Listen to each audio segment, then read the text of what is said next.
នេះគឺជារូបថតសញ្ញាចុងក្រោយបង្អស់លេខ33របស់ក្រុមនិស្សិតដែលបានស្លាប់នៅលើភ្នំតកបានថតជាប់ស្រមោលខ្មៅខុសខ្នាតមានរោមពេញខ្លួននិងមានមាឌធំជាងមនុស្សធម្មតា2ទៅ3ដង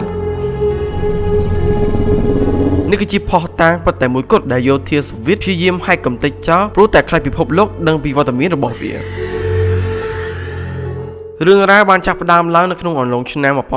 1959គឺនៅពេលដែលក្រុមនិស្សិតស្ទាត់ជំនាញដើរភ្នំមួយក្រុមដែលមានចំនួន9នាក់ពួកគាត់បានបោះតង់នៅលើភ្នំតកកមួយដែលនៅក្នុងសហភាពសូវៀតប៉ុន្តែនៅកណ្ដាលអគារស្ងាត់ជ្រងំមានរឿងរ៉ាវដ៏រន្ធត់មួយបានកើតឡើងដែលបង្ខំឲ្យពួកគេប្រើកាំបិតវះតង់ពីខាងក្នុងរួចប្រហារយូចេញមកខាងក្រៅទាំងខ្លួនទទេគ្មានសម្លៀកបំពាក់ក្រាស់ៗនិងគ្មានពាក់ស្បែកជើងសូម្បីតែមួយគូទាំងដែលសីតុណ្ហភាពខាងក្រៅធ្លាក់ចុះទៅដល់ដក30អង្សាសេតើពួកគាត់បានឃើញអ្វី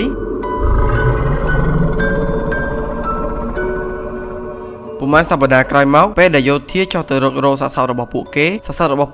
រីប៉ៃពេញព្រឹត្តិការណ៍ក្នុងស្ថានភាពមួយដែលមិនគួរឲ្យជឿសាកសពរបស់និស្សិតឈ្មោះ Nikolai ត្រូវបានបាក់រលាយក្បាលយ៉ាងធ្ងន់ធ្ងរចំណែកឯនិស្សិត2នាក់ទៀតគឺ Sayon និង Limila ពួកគាត់មានស្នាមបាក់ឆ្អឹងជំនីទាំងស្រុងគ្រូពេទ្យបានបញ្ជាក់ថាកម្លាំងដែលធ្វើឲ្យបាក់ឆ្អឹងពួកគេធ្ងន់ធ្ងរនេះគឺខ្លាំងស្មើនឹងកម្លាំងឡានបុកក្នុងល្បឿនលឿនកាន់តែព្រឹកក្បាលទៀតនោះគឺសាកសពរបស់ Limila ត្រូវបានគេរកឃើញថានាងត្រូវបាត់បង់ទាំងអណ្ដាតនិងគ្រាប់ភ្នែកទាំងគូទាំងរស់ជនជាតិដើមភាគតិចដែលរស់នៅតំបន់នោះគេបានខ្សឹបប្រាប់ថាទីនោះគឺជាតំបន់ហាមឃាត់របស់មេឃនិងយេទីដែលជាមនុស្សប្រយ័ត្នមានរោមពេញខ្លួនមាឌធំពួកគេវាប្រហារក្រុមនិស្សិតទាំងនោះព្រោះតែការចូលទៅរំលោភបំពានទឹកដីសក្ការៈរបស់ពួកគេផុសតាងដ៏ច្បាស់បំផុតគឺនៅក្នុងម៉ាស៊ីនថតរូបរបស់ក្រុមនិស្សិតដែលបានស្លាប់នៅក្នុងស៊ីមរូបថតចុងក្រោយបង្អស់គឺស៊ីមលេខ33គេបានរកឃើញរូបថតពិតមួយសន្លឹកបង្ហាញពីស្រមោលខ្មៅមានរោមពេញខ្លួននិងមាឌធំកំពុងដើរលបចូលតម្រង់មកតង់របស់ពួកគេទាំងនោះសូម្បីតែកូនសិភៅកំណត់ហេតុប្រចាំរបស់ពួកគេក៏ត្រូវយោធាសូវៀតហែកចោលនិងបញ្ជាឲ្យបិទសំណុំរឿងទាំងនេះជាសម្ងាត់បំផុតព្រោះតែខ្លាចមនុស្សលោកដឹងអំពីតសញ្ញាពិតរបស់យក្សមួយនេះតើស្រមោលខ្មៅមាឌធំមួយនេះគឺជាអ្វីចុះសម្រាប់បងប្អូនវិញគិតយ៉ាងណាដែរចាំជួយខមមិនប្រាប់ខ្ញុំផងសូមអរគុណ